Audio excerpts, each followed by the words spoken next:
Welcome back to the Nervous System Diaries. I'm a soft-spoken survivor. Diary entry number 6. Excited to be in the dark.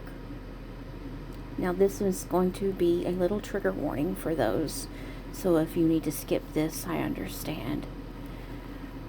Okay, so after leaving my marriage, I was fully on my own.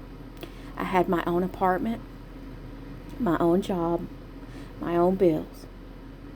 For the first time in my life, I wasn't depending on anyone else to survive. I was working at a car dealership and slowly rebuilding my confidence. I felt independent, I felt capable, I felt free. What I didn't realize is that freedom and healing are not the same thing. You can leave one situation and still carry all your wounds with you. I had spent my entire life looking for safety, approval, and love. I just didn't know it yet. One day at work, I met someone who immediately caught my attention. He was funny, confident, charismatic. The kind of person who would walk into the room and instantly become the center of attention. Being around him felt exciting. And after years of surviving, exciting felt wonderful. We started spending time together almost immediately. I was falling for him fast. For the first time in a long time, I wasn't focused on surviving. I focused on possibility. I genuinely believed this relationship could be something meaningful. But looking back now, I can see the warning signs were there from the beginning. I just didn't know enough to recognize them. One night after we had fallen asleep, he disappeared into the bathroom for an unusually long amount of time. At first, I didn't think much of it, but hours seemed to pass. I would wake up and he was still in there. I asked if he was okay. The first time he brushed it off. The second time he became irritated. The reaction caught me off guard. I wasn't accusing him of anything. I was worried about him. Not long after that, he left in the middle of the night.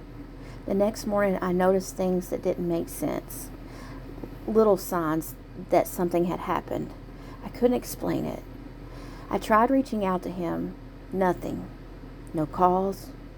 No texts. No explanation. Days passed. Then weeks.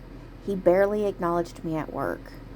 I was so confused, heartbroken, and convinced I had done something wrong.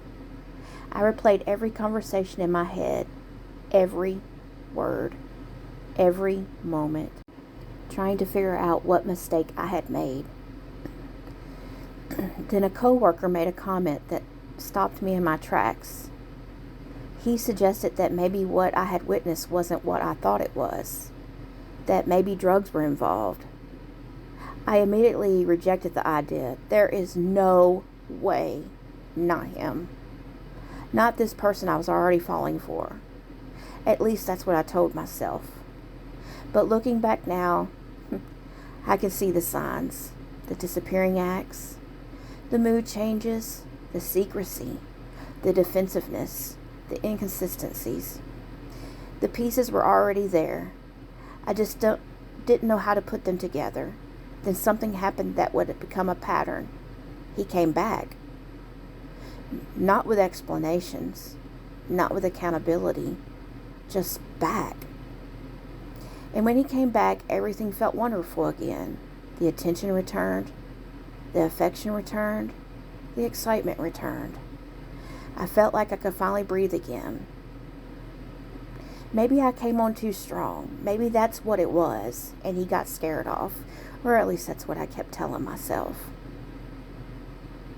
What I didn't understand then was that this cycle was training my nervous system.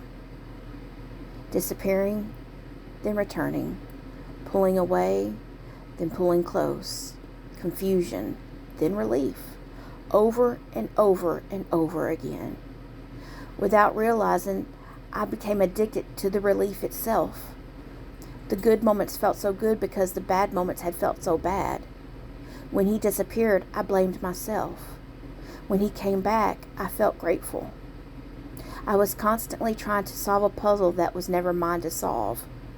I kept asking myself questions. Did I say something wrong? Did I upset him? Did I ask too many questions? Was I expecting too much? Could I have been more understanding, more patient, more supportive? I didn't realize I was being taught to take responsibility for things that weren't my responsibility. I didn't realize I was slowly learning to ignore my own instincts. I didn't realize how much energy I was spending trying to keep someone else's emotionally regulated. Looking back now, I can see that the relationship moved incredibly fast. Promises came quickly. Plans came quickly. Big decisions came quickly. Everything felt intense. Everything felt urgent. Everything felt like fate. But intensity isn't always love. Sometimes intensity is chaos wearing a disguise. Sometimes intensity is a trauma bond being formed before you realize what's happening. At the time, though, I didn't know any of that. I thought I had finally found someone who understood me. I thought I had finally found my fresh start. What I didn't understand was that I wasn't just falling in love. I was stepping into my first truly abusive relationship. And because it didn't look like abuse I had experienced as a child, I didn't recognize it. There were no switches, no belts, no screaming matches. Instead, there was confusion. There were mind games. There was inconsistencies. There was manipulation. There was making me question my own reality. And there was always just enough affection to keep me hoping things would get better. That's how it started. Not with fear, not with violence, not with obvious abuse. It starts with excitement, with butterflies, with hope. And that's what made it so dangerous. That's all I can do today. Thank you for listening. I'm a soft-spoken survivor, and this has been another entry from the Nervous System Diaries.